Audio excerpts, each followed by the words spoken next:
Hello there. So in this video we're going to explore a little bit about character animation that I've done recently in After Effects, just to showcase the capability of this program to create such style of cartoony animation. And this simple animation is actually inspired by a recent movie that I watched from a long time ago. Actually, it was released in 2001, a British zombie movie actually. So forgive me for my fake British accent. I just cannot shake off these accents off my head easily. Well, this is it. So here's the movie. It's called 28 Days Later. 28 Days Later.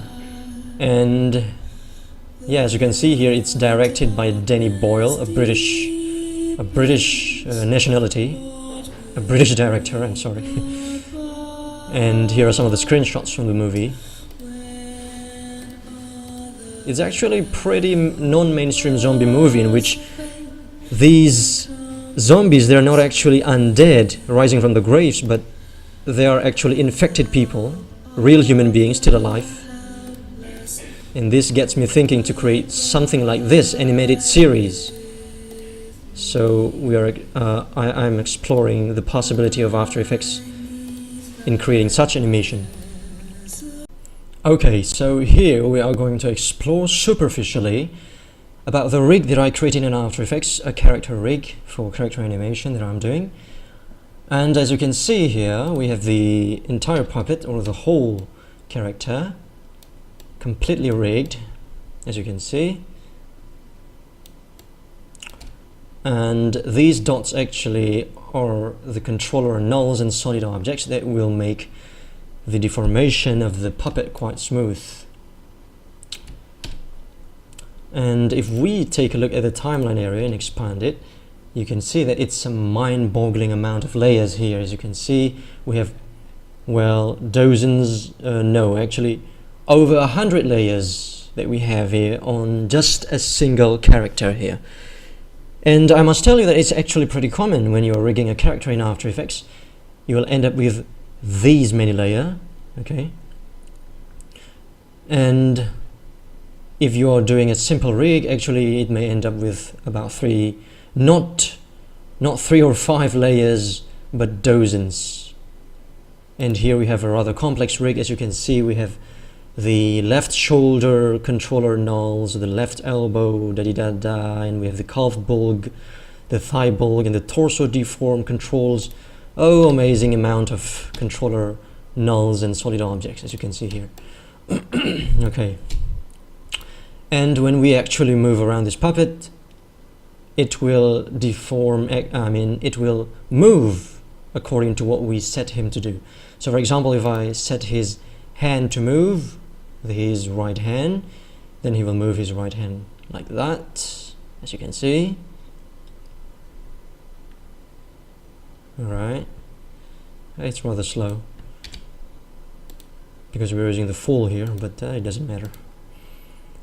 And for example, the left hand too, we can move it around like this, and the corresponding layer will move around too.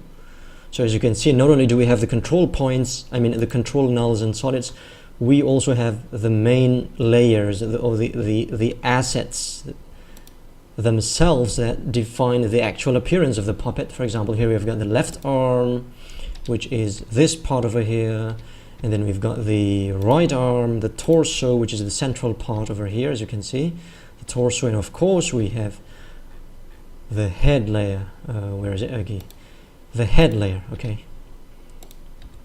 so it's an amalgamation of the control objects and the actual assets that define the aesthetics of the character itself. All right. So for example, if we move the head controller, then the puppet will also lean left or leaning to the right, depending on what we are setting him to do. And as you can see, amazingly, the robe is automatically animated too. For example, here, as you can see, if we move the character leaning to the left, then the robe, as you can see, the robe is automatically deforming, conforming to the movement or the leaning of the character, thanks to the robe rigs that we have here. Okay, these red dots, red squares over here. Okay, so for example, if we animate this, actually I have animated this myself, as you can see here, the keyframes, not too many, quite simple actually. The rig itself is mind-boggling, but the animation itself is quite simple. And when we do the run preview, here is what you will see, just as an example. And yeah, it's going to take a while, but there you go, you can see it's being rendered. There you go, the character is already animated. There you go. As you can see, the deformation on the robe is pretty apparent when he is doing his yeah, like that, the position. And the deformation in here is automated too. The arm, it's bulging automatically. Well, that's it.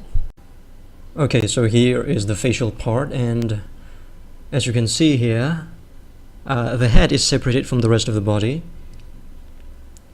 which is quite important because we can then animate the head separately, especially the facial expression and the rotation of the head. So for example, here we can animate the expression of the face, the head. For example, the upper area, we want him to be closing his eyes or even frowning, for example, as you can see there. And then this blue dot here is used for controlling the eye position, the whites of the eyes are actually. So you simply drag that blue dot around, as you can see. All right.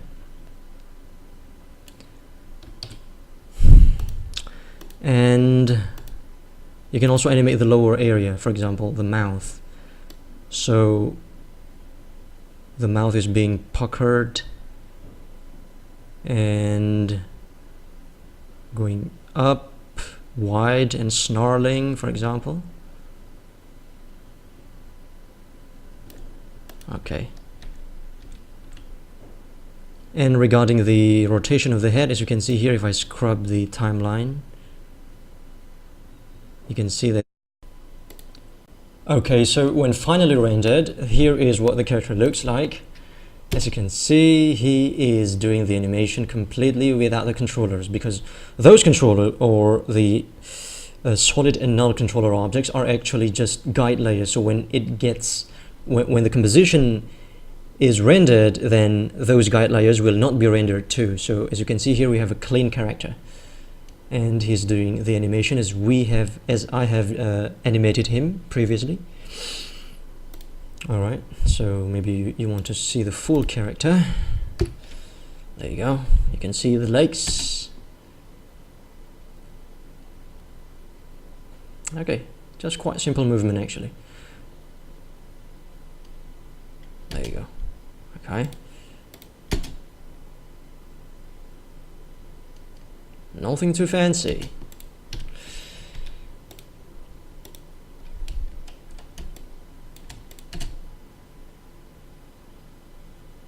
And maybe you have noticed that the hands, actually the palms here, they are not being animated at all.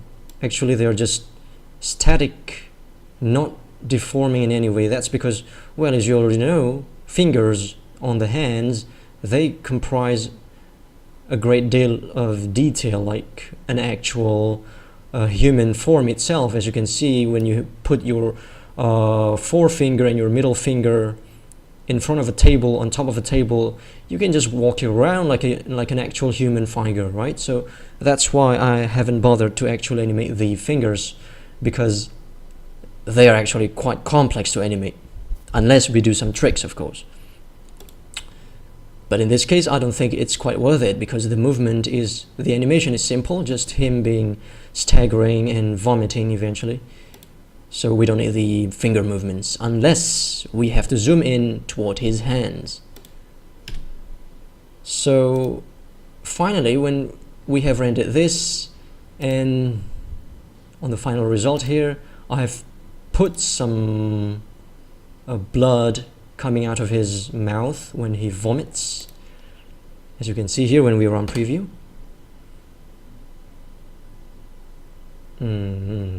So is it loading or not? Is it processing or not? Oh man, oh yes, it is processing. There you go. We've added some motion blur too, so the the limbs when they move are quite blurred. And the footage is a little bit zoomed in. So at first we are only looking at his upper body, as his face, which is quite detailed. And then we zoom out to reveal, there you go, the blood. It's starting to reveal and gushes forward down into the floor, as you can see there. He's vomiting blood, and then he snarls, although this is quite quick. There you go, this is the final animation. He's vomiting blood.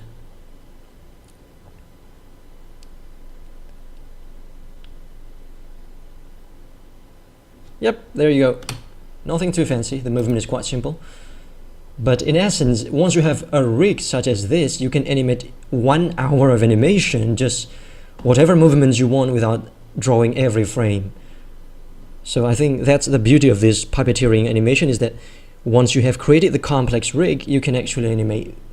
You can actually create the animation for as long as you wish without drawing every frame. It's quite easy. And as you can see, here are the layers. We've got the rendered result here, the actual footage from the previous face, and here we have the blood. The blood is actually just simple, just using a fractal noise. For example, here as you can see, the blood is being masked and then applied a fractal noise and some other effects, as you can see. The most important being the fractal noise and the roughen edges to create this bloody texture. Okay, and the coloring using the tritone effect, which is quite simple, instead of using the colorama. So there you go. I think it's quite a superficial look into this character rigging, complex character rigging in After Effects. Okay, thank you very much for watching.